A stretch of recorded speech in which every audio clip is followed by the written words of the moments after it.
is up, everyone, and welcome to a special episode of Pokemon Scarlet and Violet, or more specifically, Pokemon Violet, because as you can see, my pants are purple, and that means we are in the opposite version.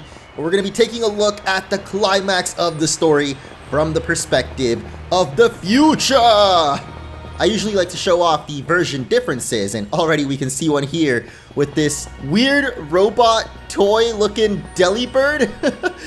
So yes, today we're going to be playing the opposite game to show off the climax from the perspective of Pokemon Violet, which means that I've got a completely different team, completely different Pokemon, and we'll get to show them off in a little bit, but just so you get a glimpse of them right here, you can see that they're actually Pokemon from my Scarlet playthrough that I didn't quite get to use in the climax. I've leveled them up, updated their movesets, so hopefully they should be good enough to take down Professor Turo, who is of course going to be taking the place of Sada here in Violet, because the theme of these games is the future, which is why all of the Paradox Pokemon here also have futuristic designs, like Delibird here, which is just so freaking weird.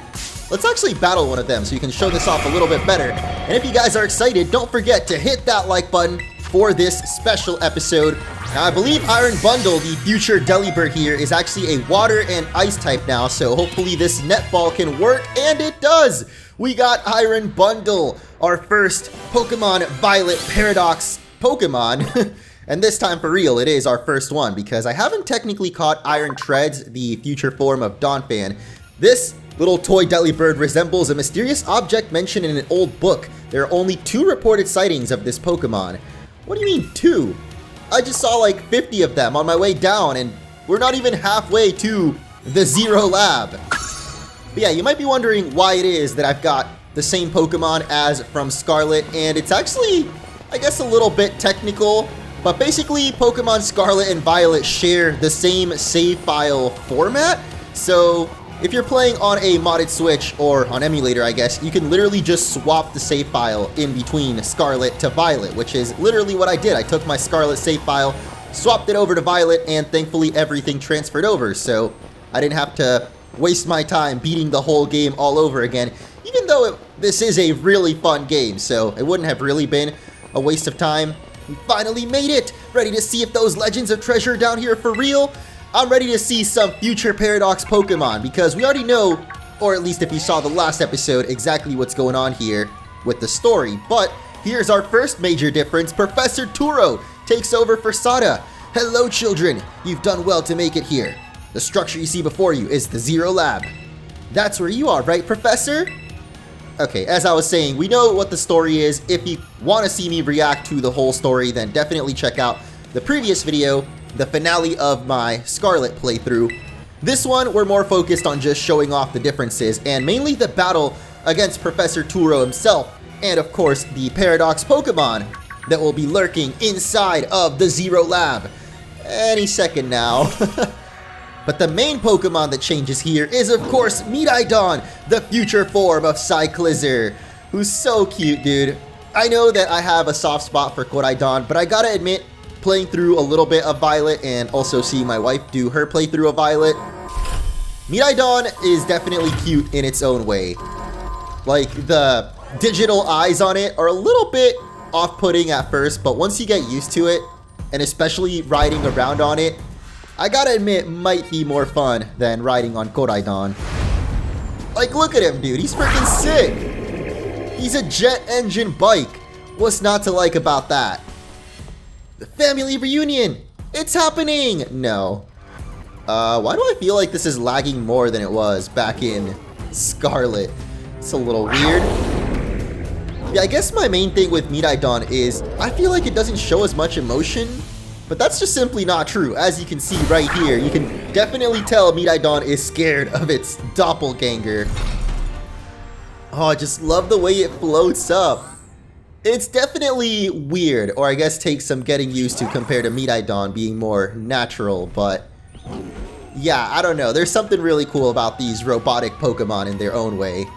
So let's finally get hyped for the future Paradox Pokemon. Yo, we got Iron Hands, my favorite, the future form of Hariyama. You also saw Iron Treads rolling on down right there, the future form of Donphan. which if you did play through Pokemon Violet in its entirety, you should have already fought back at the desert. Last episode, I just seemed to forget that we had in fact fought at least one past Paradox. I think we get to fight it again here. I honestly kind of forgot, but I'm pretty sure we get to fight all three of the Pokemon surrounding us right now. Starting with Iron Treads. Yes, literally the first one we fight is the future Donphan, and it is so weird. Like, why is its face like that? I mean, the trunk looks really cool, but I don't know, there's something about the face that's just kind of... Yeah, look at it, dude! Its face is flat. I mean, it is a pretty cool design, and I believe it is a Steel and Fire type, so Mac and Cheese aren't exactly going to be able to do much against it. Let's go out to Notch, our Garganacl. He does have the Earthquake. Since this is Steel and Fire, Ground is going to be your best friend against it. But that's also going to hit Nemona's Lycanroc, so sorry about this, Nemona, but gotta do what I gotta do. Oh wait, no, you might not even have to. Well, you could have finished it yourself, but couldn't quite do it. So now that means they're both gonna die to our Earthquake. Or not? Whoa, what the heck? Bro, why did Lycanroc's HP bar just disappear? Like, it didn't even go down how it usually, you know, the HP bar smoothly dwindles down. But no, that one just straight up, bloop, it's gone. Now, I guess Iron Hands replaces Brute Bonnet, which was the Paradox Amoonguss. And I guess the Paradox Hydreigon replaces... I don't even remember what the third one that we fought back in the last episode was, but this guy here, Iron Hands, my favorite in terms of design, because it looks like a fighting Baymax. Like, I know Baymax is a fighting robot, but he's always way more focused on helping people, doesn't really fight all that much. So this is like if Baymax was unlocked. I guess I'm going to go back into Nosh for another Earthquake, even though, because it's fighting type, if it actually decides to hit us with a fighting move, Notch is definitely not going to like that. Okay, well, it decides to go for Penny's Umbreon instead, which is very lucky for me. Or maybe not, because now Penny's Pokemon is down. So I think it's going to be a one-on-one. Oh, never mind. She's got more. Sylveon is out here. That's actually a lot better because, of course, Sylveon's Fairy, which means that it'll be super effective against fighting. If it can survive the Wild Charge, that is. Okay, we're fine. It did take some recoil, too. So there we go. Moon Blast! And Iron Hands is dead. We didn't even have to use our Garganacl, bro. Okay, I guess we just got him as decoration right now. But I really don't remember. What the heck does the Hydreigon replace? I want to say Screamtail? No, Screamtail would be in the place of Delibird. It was the one that we saw, like, on the way down. Anyway, this is Iron Jugulis, which I believe is a Dark and Feline type now, losing that Dragon typing. So we're going to go for Mac and Cheese's special move, the Population Bomb. Wait, it doesn't have an animation? What the heck is this? Okay, I mean, yeah, just keep hitting him 8 times. Let's go. So Population Bomb, in case you've never seen it, can hit up to 10 times. And I did, in fact, put the loaded dice on Mac and Cheese, so it's more likely to hit all 10 times. I mean, right there it only hit 8, but you still saw how much damage it did. All thanks to the power of friendship. Ain't no time to be scared. We got more Paradox Pokemon to fight inside of the time machine, of course. We're gonna have the full team of Professor Turo, who's gonna show off the rest of the future Paradox Pokemon. I'm also really excited to see exactly like his dialogue and everything here in the future. Human presence detected. I gotta say, Professor Turo definitely fits the whole aesthetic of being a robot in disguise. Like, because he's from the future, I feel like that concept fits him better. Plus, look at his outfit. My dude straight up looks like a cyborg. Compared to Professor Sada, that is, who had like the caveman look. Or I guess cavewoman. I would have preferred if Sada was like a clone instead and kept Turo a robot. But then I guess some things wouldn't make sense, like, you know, the fact that it's linked to the time machine. Oh wait, is this the opposite? Yeah, it's the doppelganger. Get back in your ball. We're gonna fight you later. I'm afraid there's something for which I must apologize. I'm not the true Professor Turo. Oh my god, then who are you? I'm an artificial intelligence the professor created. Bro, look at his eyes. I didn't actually notice that with Sada. It like hints at the fight coming up and her eyes turning blue. The incident? The Pokemon was not to be blamed. It was the original professor who failed to accurately judge its full power. I believe the professor wanted nothing more than for the Miraidon to survive and thrive. I love how they say thrive. Like, I don't know why, that word. I love it when people say, I'm thriving. Now, I believe someone told me there is a special chalkboard that we can check out near the elevator, and I want to say it's this one? Oh, it won't even let me read it, though. But apparently there's something special written on one of these. I'm not sure if maybe that's only in the post-game, but someone definitely said it was one of the ones near the elevator. It's a picture of a young boy in Mischief. Oh my god, it's baby Arvin. Wait, is it actually on here? Yo, hold up. I don't think we can use our camera, though. Oh, come on. I want to get a better look at that. Oh my goodness. That's so cute. Baby Arvin and baby Mischief. Yo. Okay, I think that might be the one that people are referring to, because obviously we can't check this one over here. And I already read all the other blackboards and like other things around the lab. So again, check out that last episode if you want more of the lore. Though I will talk a little bit about the lore in this special episode as well, or at least some of my theories as to what exactly is happening with the time machine and this AI Professor Turo, because obviously it was created with the original professor's memory, same goes with Sada, but I feel like they might also somehow be linked to the third legendary, or at least the time machine specifically. Seems like it's got an AI of its own, but I'm not totally convinced that it is an AI. I feel like it might actually be that third Pokemon that's controlling the time machine. If it even is a time machine, because that's another theory that I've seen a lot on the internet, is that these aren't actually Pokemon from the past or future at all, and they are instead Pokemon created from the professor's ideas or dreams. As of course, each of them have that dream of like going back to the past or to the future in the case of Turo. It could be that the machine just draws from those dreams and creates these Pokemon based on what the professors imagine. I don't have too much proof about this theory, but then again, we don't really have proof that these Pokemon are in fact from the past or future. Like, if you read through the Scarlet and Violet book, there's a lot of contradictions, there's a lot of like just straight up speculating. So it could be totally possible that the machine is creating an entirely new Pokemon using AI based on the descriptions found in the Scarlet and Violet book, and they're not actually from the past or future. We'll get to see it more in detail when we go fight Turo, but let's first make sure, yes, my team is all healed up. We got Mac and Cheese up first, so it's time to, wait, what the heck? You can just go up onto the, oh, that's kind of weird. I guess another thing I didn't talk about is the fact that this whole time machine thing definitely looks a lot like the terastallizing crystals, which the professor does talk about how I think the machine itself is powered by terastal energy, and it's long been rumored. Oh wait, am I supposed to talk to you? Oh, might be. I was just ready to put the book in and fight you already, but now we gotta talk one more time, then we can place this Violet book there. But yeah, the professor mentions how this whole thing is powered by terastal energy, and it's rumored that the third legendary is the one responsible for terastal energy. We've even seen a picture of it in the Violet book, where it kind of looks like a similar shape to the time machine. So my final theory is that the third legendary is, in fact, the time machine, or it's somehow hiding inside it or pretending to be the AI called the Paradise Protection Protocol. I cannot wait for the DLC or the sequel or whatever it is that we get, but right now we got more important things to look forward to, and that is our final battle against Professor Turo.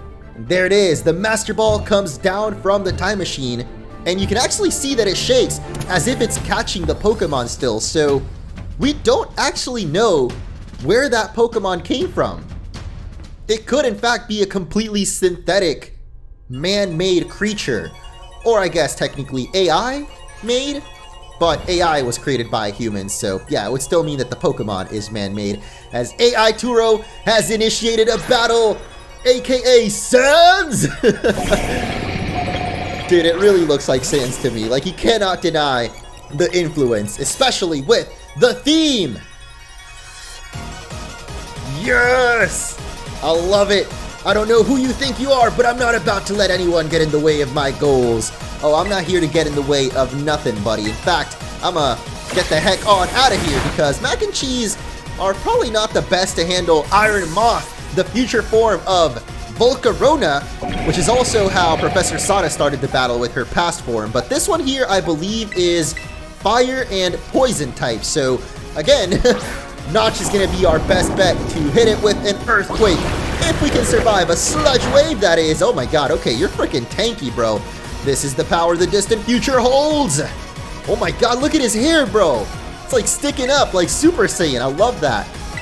But yeah, a lot of the future Pokemon, although not exactly electric and steel type. Like I thought all of the future Pokemon, because their robots are going to be steel or electric. Even though that's not the case, a lot of them are in fact weak to ground type moves. Like this Volcarona here, 4 times weak. So yeah, some sort of error has occurred. Recalculating for critical damage. Ooh, that's a little different than what Sada said right there. I guess relates a little bit more to like futuristic robot calculations and whatnot. As next up, he's going to be sending out Iron Thorns. And you know what?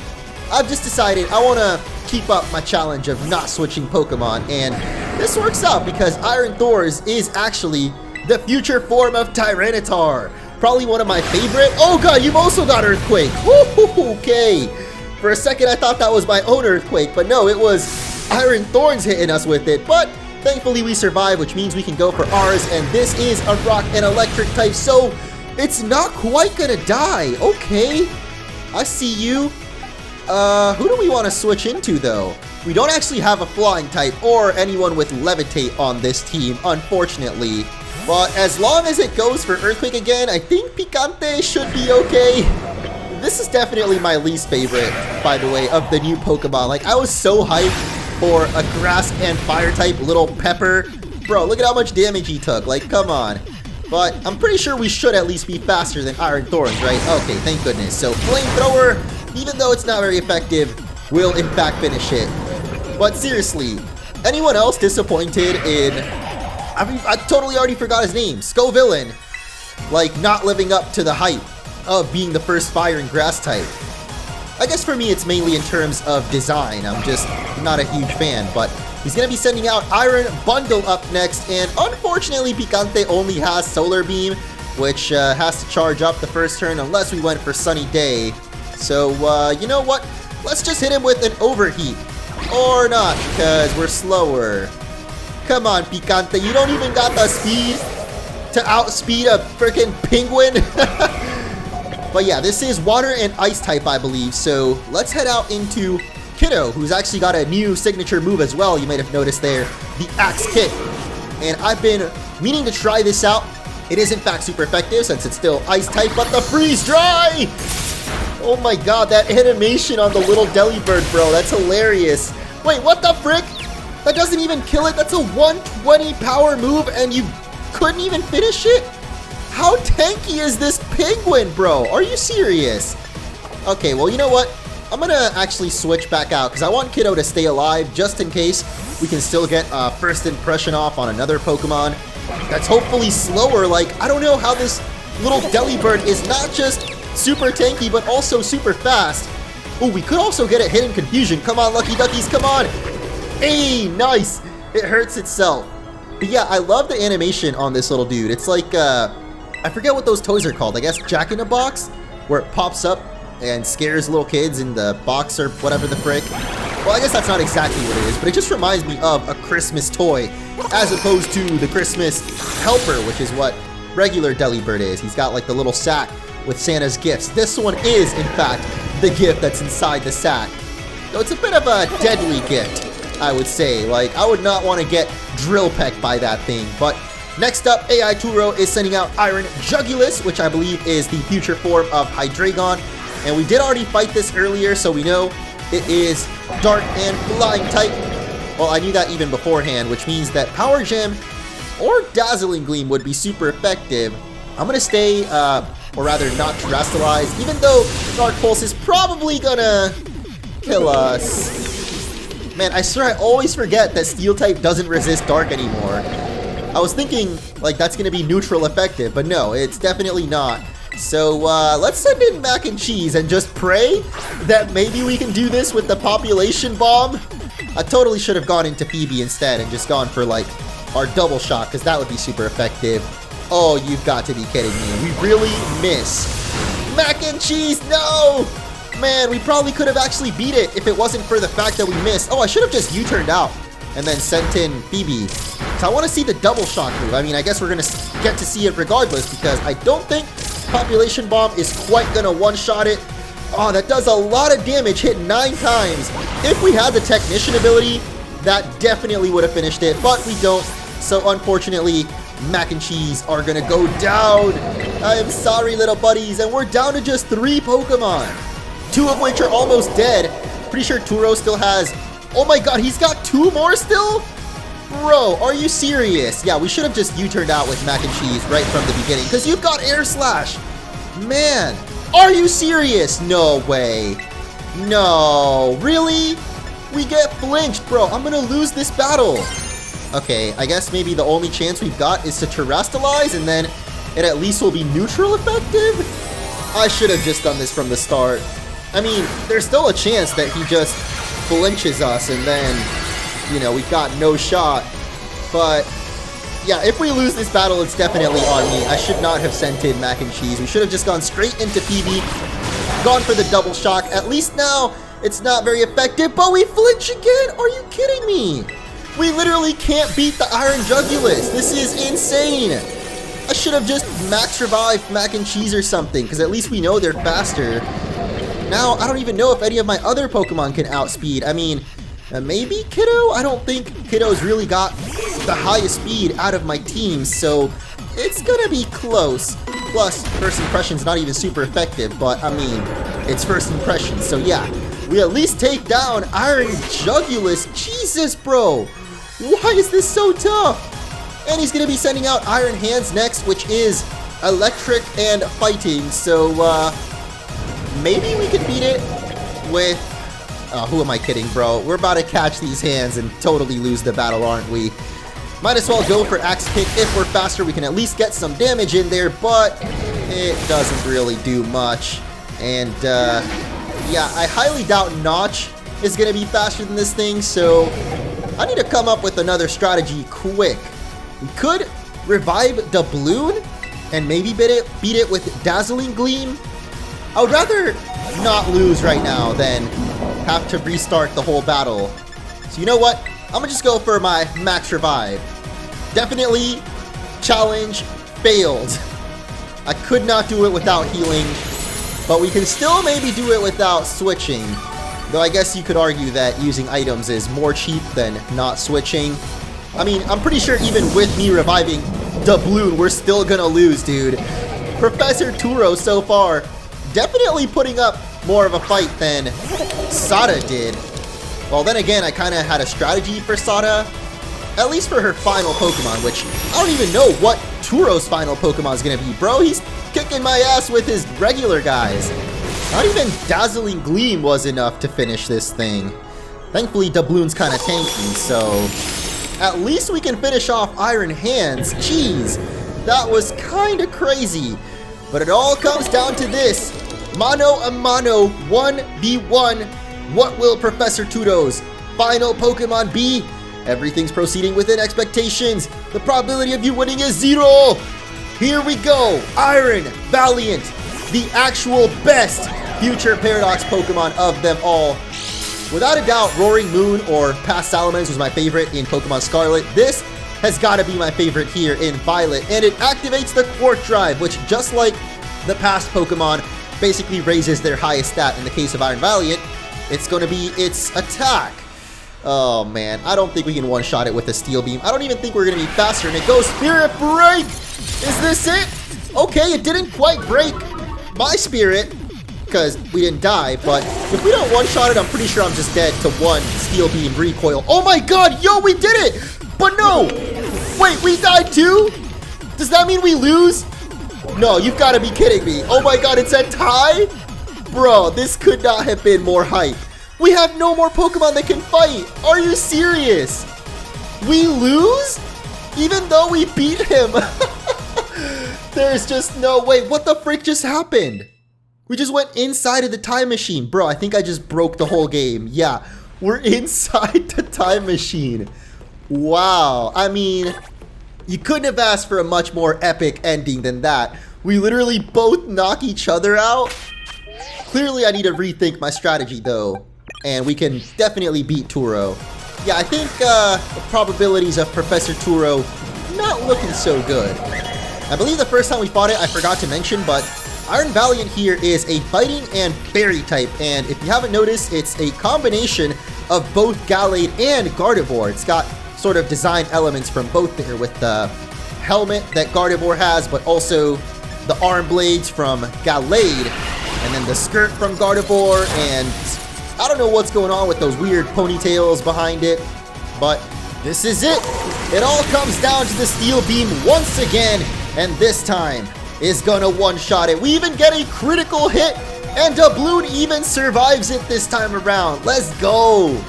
The small difference it can make to know what his Pokemon are capable of. We survived the battle with only 2 Pokemon going down. Turo is fried, and the time machine will collapse. Man, it's so creepy when it's all black like this. Reminds me of The Matrix. I forget exactly what it's called, but there's the room with like the architect. That's definitely the vibe I'm getting, which also fits my theory that the past and future Pokemon are actually created by the professors instead of actually coming from the past or future. What is this? Did you already beat all the baddies without me? Yeah, there was just one baddie, and it's Arvin's daddy! Because in Pokemon Violet, instead of mommy issues, we've got daddy issues. You're not my real dad, are you? We're gonna need a paternity test out here. Someone call up the Maury show. I don't see the resemblance, really. Sorry, you were so alone. Dad! Aw, man. Wait. Yo, it turns violet instead of scarlet. Oh, I didn't realize that. Because in Pokemon Scarlet, the time machine turns like a deep red when the emergency protocol is activated. But here it turns like a bright purple. Or violet, of course. An obstacle is preventing the time machine from performing as intended. Activating the Paradise Protection Protocol. Was keeping the time machine running truly all the professor cared about? Oh my god, the way he turns his head, bro. I didn't notice that with Sada. That was freaking creepy. But yes, of course, there is still one last battle, and you can see right there the terastallizing taking over even the AI's body, which again adds to the whole theory that the AI itself is the third legendary, or whatever it is. Like basically the physical manifestation of terrestrial energy. Which, if we look back at Pokemon Sword and Shield, the manifestation of Dynamax energy was Eternatus, so I'm pretty sure it's going to be something similar here. And the terrestrial energy will be the third legendary. Another cool thing that someone pointed out is if you pause at the perfect frame here, you can actually see that the AI Turo himself doesn't want to battle you. But the Paradise Protocol, of course, does. So you got no choice but to battle the evil Miraidon. So we're going to send out Notch. Oh no! My balls don't work! Oh god, I never realized how silly that sounds. Okay, that was unintentional pun right there. Anyway, another thing that people pointed out in the comments is you don't actually have to send in Miraidon or Koraidon right from the beginning. I mean, you have the option, if you go down, you can swap it in, but... Oh, what the frick, I can't press back anymore! Well, I wanted to show off the fact that apparently you can just keep pressing battle, and your friends will continue to like cheer you on until eventually the game basically tells you to send in Miraidon from your party. But I'm too smart for that, so I send it in immediately! Let's go, Miri! Yeah, it's not really as fun as singing Cory in the house, is it? We got Mirai in the... No, I'm not even gonna try it. Let's just embrace the full epicness of this cutscene.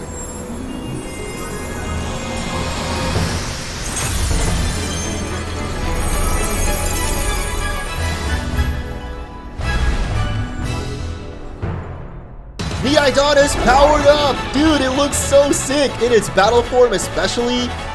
I love this. I definitely have to do a full playthrough myself of Pokemon Violet because, like I said, I feel that Miraidon really gets to shine as you're riding it around. Like, the bike itself, probably a little cooler than Koraidon, but I just like Koraidon's design overall more. As the futuristic charge. Wait, what? I think that's Miraidon's ability. It actually summons electric terrain on the field. And we've also got a new move, Electro Drift, where Koraidon had Collision Course, or what the heck was it called? Pretty sure it was something like that. But yeah, basically the same kind of attack. If it's super effective, it does more damage. Obviously, we can't be super effective against Miraidon though, because it's also electric type. Electric Dragon, to be precise. It changed into its battle form. Let's go! You've got this! In fact, the Electro Drift would actually do less damage than even our Collision Course did with Koraidon, because it's not very effective. At least Collision Course was neutral. Oh my god, it's going for Power Gem too! Why the frick do you do so much more damage than we do? It's not fair, man. Oh my god, yo, that animation! That was sick, bro. Okay, this final battle, even though it is really epic, seeing Koraidon / Miraidon finally transform and having to battle your own doppelganger, I don't like this all that much. Like, it's so plot armor heavy. Like, it feels too scripted, I guess. And for being the final battle, like, I know that they don't want you to lose, but seriously, did they have to make us tough it out with 1 HP? I don't know, I feel like they could have just let you terrestrialize from like the second or third turn, and you still probably could have beat it without having to tough out 1 HP. Like, it just feels a little bit too much plot armor heavy for my liking, and I don't know if maybe that's just me or if you guys might feel the same way, but I definitely would have preferred if the final battle was against AI Sada and Turo, and maybe this took place before. Maybe not just the order. I just don't like the fact that it feels so scripted and plot armor. Like, there's literally no way you could lose this fight. Even if you flub all your attacks, I'm pretty sure the enemy Miraidon would not attack you. Like, it'll probably just keep going for charge or taunt or whatever. And also, did we really need our friends to boost all of our stats? Like, it's basically meant for kids that would click the wrong move, essentially. Like, yeah, look at that. We click Electro Drift. Obviously, it doesn't kill it. Oh, wait, it goes for Power Gem. Hold up, wait a minute. Yeah, okay. I figured. There's literally no way that we can lose. With Penny even telling us to terrestrialize and get some super effective hits in. How do you know that it's weak to Terra Blast, though? You know what? I'm not even gonna terrestrialize. We're just going straight for the normal Terra Blast, and bam! That's still gonna kill it. Well, I guess I should have probably shown off what it looks like terrestrialized, huh? Oh well, too late, as Professor Turo shatters, and the final battle of Pokemon Violet is complete. We did it! Definitely let me know what you guys think though. How do you feel about the final battle and about the final story in general? Because I talked about it already in the last episode, but this has got to be my favorite final ending cutscene battle, everything. Basically the best climax that Pokemon has ever done. And I can only imagine how much better it would have been if we had voice acting too. Like, man, maybe not for all of this. Well, no, they could definitely do all of this with voice acting. Instead of having you press the A button in between, it would just be like a regular cutscene. I don't know, I feel like the emotions would have hit even more than they already do between Arven and his daddy or mommy and Koraidon, Miraidon, the time machine. Like, I would have loved to hear what the AI Turo's voice sounded like and the time machine. Like, if there is a difference between them. I feel like Gen 10 Pokemon definitely needs voice acting. But maybe you feel differently, so let me know in the comments, what do you think of this ending? Should Pokemon have included voice acting? And also, how do you feel about the final battle? Was it too easy? Was it just hard enough? Or maybe a little too difficult for those kids that just spam the A button? But most importantly, did your father truly love you?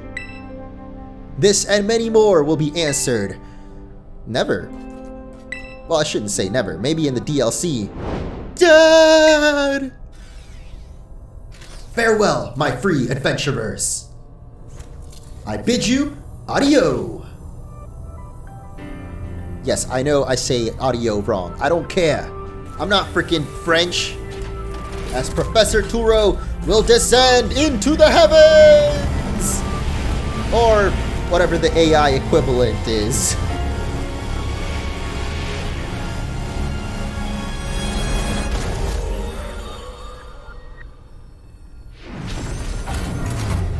Goodbye. Once again, we're gonna wrap up Pokemon Scarlet and Violet. I had to do it to you guys twice in a row. I like to imagine that after this, they all went to Larry's restaurant and had themselves a nice bowl of hot and sour soup. Maybe some milk tea. I mean, if they were older, I would say they definitely had a drink, because Arvin needs like a couple of them, but alright, fine. I guess we're doing this. And here it is, the most heartwarming moment ever in all of Pokemon, bro. It hit me again. I literally watched this like yesterday, and still it's making me cry again today. And before we get more Ed Sheeran, we're gonna end off this video, so smash that like button if you enjoyed, and I'll catch you in the next episode.